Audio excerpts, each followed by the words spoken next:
Is Henry Cejudo a fraud? That's what I want to come on here and talk about today. Henry Cejudo is always touted as like one of the best combat sports athletes of all time because he has an Olympic medal, because he was a flyweight and UFC bantamweight champion. However, with that being said, there is some asterisks and some things to point out in his UFC career because I don't think he was great as he's painted out to be. So yes, I'm going to be a Henry Cejudo hater for this video, and you guys can decide if you agree or disagree in the comments. So let's jump right into it. Henry Cejudo joined the UFC, I believe, in 2015, and he stacked up a record overall of 10-4 in the UFC, a total MMA record of 16-4, with 8 knockouts, 8 decision wins, and no submission wins. He had a total of 2 title defenses, I think one at flyweight against TJ and one at bantamweight against Dominic Cruz. And then he was obviously the UFC flyweight and bantamweight champion. He's also an Olympic gold medalist in wrestling, and he is one of 9 UFC 2-division champions joining that prestigious club. But I think he might be the worst of the 9. I'm trying my best not to be a hater, guys. Maybe not the worst, but he's definitely a bottom feeder of those champions. So let's get on to his UFC results. Let's look at the guys he beat and lost to and how he did it. He came into the UFC, he defeats Dustin Kimura by a decision. He then comes in and defeats Chris Carriasso by a decision. Then he beats Husier Formiga by a decision. At the time, that was a good win. He then gets a title shot against Demetrious Johnson, and he gets smoked in the first round. And I mean, it's Demetrious Johnson in his prime, fair enough, but he got decimated in that fight. Then he returns against Joseph Benavidez, loses a really close decision. Then this is where he kind of goes on a run. He defeats Wilson Hayes by TKO, defeats Sergio Pettis, who's on a win streak, by decision, gets a rematch against Demetrious Johnson, wins by decision, beats TJ Dillashaw by TKO, beats Marlon Moraes by TKO, beats Dominic Cruz by TKO, loses to Aljamain Sterling by decision, and loses to Merab Dvalishvili by decision. So that's the UFC career of Henry Cejudo. It's really short. He only has, 14 fights in the UFC? So definitely one of the shorter careers for a double champion. A lot of the other double champions in the UFC have way more fights or crazy longevity. But Henry Cejudo came into the UFC at a later time in his life. I think he was already in his 30s. So he was or late 20s. He spent a lot of time doing wrestling in the Olympics, obviously. So let's get on to the next slide. His fraudulent wins. That's what I want to talk about. Against Demetrious Johnson, DJ has a rematch with Henry Cejudo. It's razor close. It could go either way. I thought DJ won 3-2. Henry Cejudo landed takedowns against Demetrious Johnson, but there was no damage. It was all control, in my opinion. I'm not sure if the rules had switched to damage-based scoring at this point, but in my opinion, his win against DJ could be put as a fraudulent win. I thought it was clearly 3-2 DJ. However, I think the UFC had an agenda. Say what you want about rigging fights and judges' scorecards, but how crazy is a coincidence? Demetrious Johnson's on one of the most dominant title reigns ever, 11 title defenses, and the UFC is about trying to kill the flyweight division or build some hype into it because Demetrious Johnson has been reigning over for so long, dominating the entire division, and they just need something new, something fresh. So Henry Cejudo gets gifted a win, in my opinion, over Demetrious Johnson. And then Demetrious Johnson, what a coincidence, is traded over to one championship for Ben Askren. So I just thought that whole debacle was weird, how the second that they're looking to trade Demetrious Johnson, they traded him right after this fight, and they gifted the guy that fought him last in the UFC a win. So nonetheless, Henry Cejudo did have an impressive performance against Demetrious Johnson. To arguably make it that close and arguably beat Demetrious Johnson is impressive in itself. But I still have to put it under fraudulent wins because I personally thought Demetrious Johnson won 3-2. Then he TKOs a skeleton in TJ Dillashaw at flyweight, who should have never fought at flyweight. Listen, TJ Dillashaw is already a big bantamweight. For him to go down to flyweight, say what you want about him taking EPO and taking diuretics, like cheating in the fight. That's something in itself. But it don't matter what steroid you take. TJ Dillashaw was literally a skeleton. There was no version of him that was ever going to compete well at flyweight.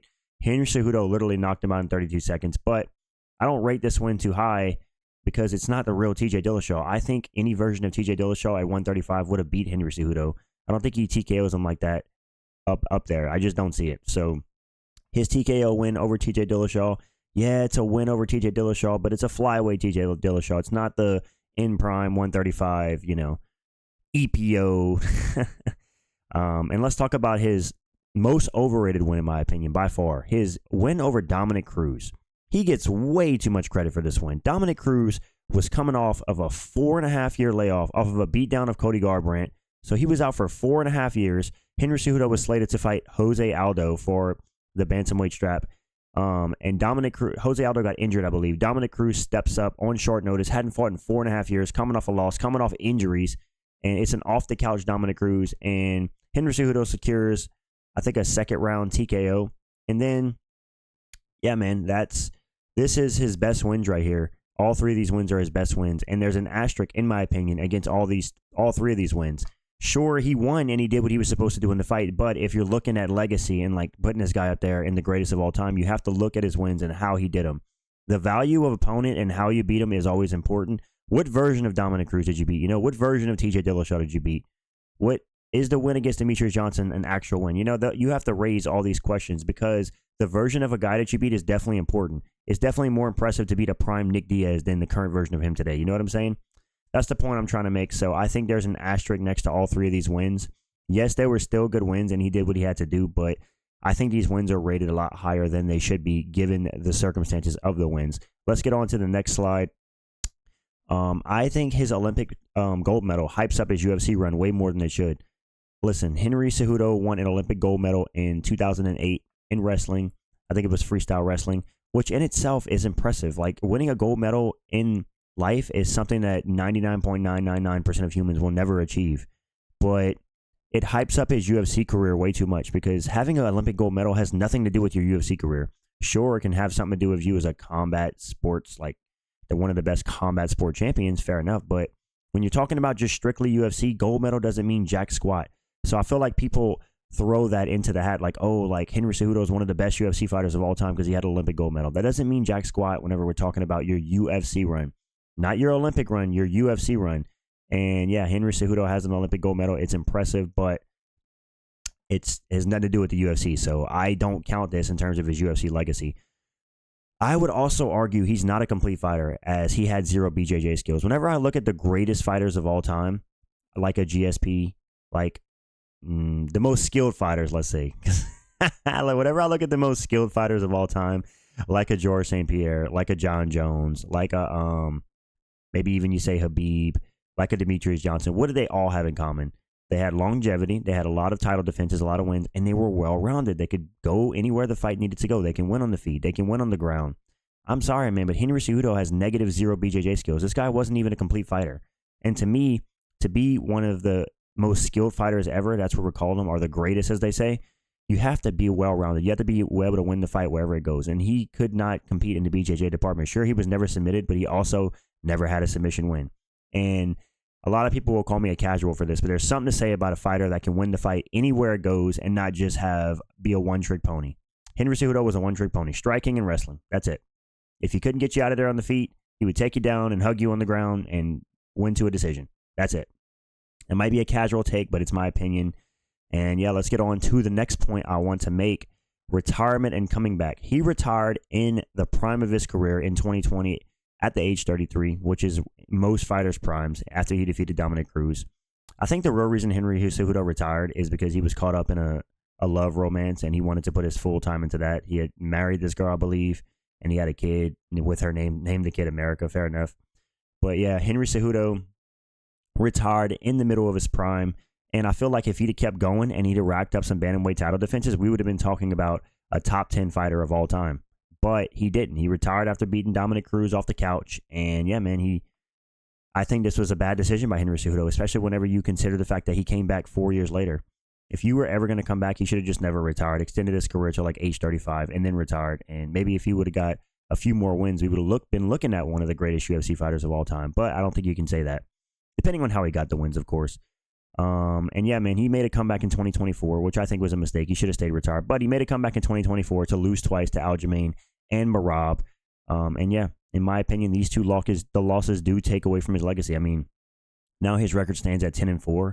That's not a great UFC record for a guy that some guys call top 10 of all time. Maybe people aren't calling him top 10 anymore. I don't see too many lists putting Henry Cejudo at top 10, but either way, people talk about this guy like he's one of the greatest fighters ever, and I just don't agree. So yeah, I'm drinking that Henry Cejudo haterade, as they call it. And this just made his wrestling gold Olympic medal look even worse. Coming back and getting dominated by Merab in the wrestling. I mean, Merab literally picked him up and carried him like a baby. We're talking about an Olympic gold medalist. Listen, say what you want about Merab's wrestling, but it's not necessarily dominant, so to speak. It's just very pressure heavy and very cardio heavy. He can shoot a million takedowns, but for him to pick up Henry Cejudo, the Olympic gold medalist, like a baby, and drag him across the octagon, and Aljamain Sterling had takedowns against Henry Cejudo. To me, this puts his whole wrestling prowess into question as well. Although MMA wrestling and freestyle wrestling are completely different, there's something to say about being taken down by guys who aren't Olympic wrestlers whenever you're an Olympic wrestler. It doesn't make you look the best. I'll say that. Let's get on to the next point, the conclusion. Henry Cejudo is a great combat sports athlete with an amazing UFC run. However, his run has asterisks, as I pointed out with the 3 wins. His gold medal overrates his legacy 100%, and he retired in the middle of his prime, which I think hurts his legacy as well. If he'd, like a Habib, a lot of people don't have Habib like in their top 5 or even in their top 10 because he retired too early. He didn't get enough title defenses. He retired in the middle of his prime at 32 years old, and people wanted him to see him do more. And I think that's a fair thing to say. Like, you can not objectively not have somebody in your top 10, top 15 because you feel like they retired too early. They didn't do enough. Henry Cejudo could have went on to become one of the greats and one of the most like top 10 fighters ever. But the fact that he retired too early sealed the deal, man. And yeah, respect to Henry Cejudo. He did have a really good UFC run. And the fact that he became an Olympic champion and 2-division UFC champion is one of the most impressive feats ever. But in terms of strictly UFC, not talking about Olympic medals, strictly UFC, I think we can say that his run was a little bit fraudulent. It was good, but it was fraudulent. There is some asterisks to be said, but a good run nonetheless. This is my opinion on Henry Cejudo's career, guys. Let me know if you agree or disagree in the comments. Am I a hater? Am I a casual? Do I think everybody in the sport's overrated? Let me know in the comments. Yeah, man, I have Henry Cejudo not even in my top 15 at this point. I'll be honest. He's in like the top 20 for me. So, yeah, respect to him. Double champ, but he just didn't do enough. Only 14 UFC fights. Most of the greats had 15, 20, 25 fights. You know what I'm saying? So, yeah, that's my opinion on Henry Cejudo, guys. Let me know what you think in the comments. As I said, thank you for watching the video. Subscribe if you're new. Drop a big, fat, steamy, juicy like on the video as well. I'm out, guys. Peace.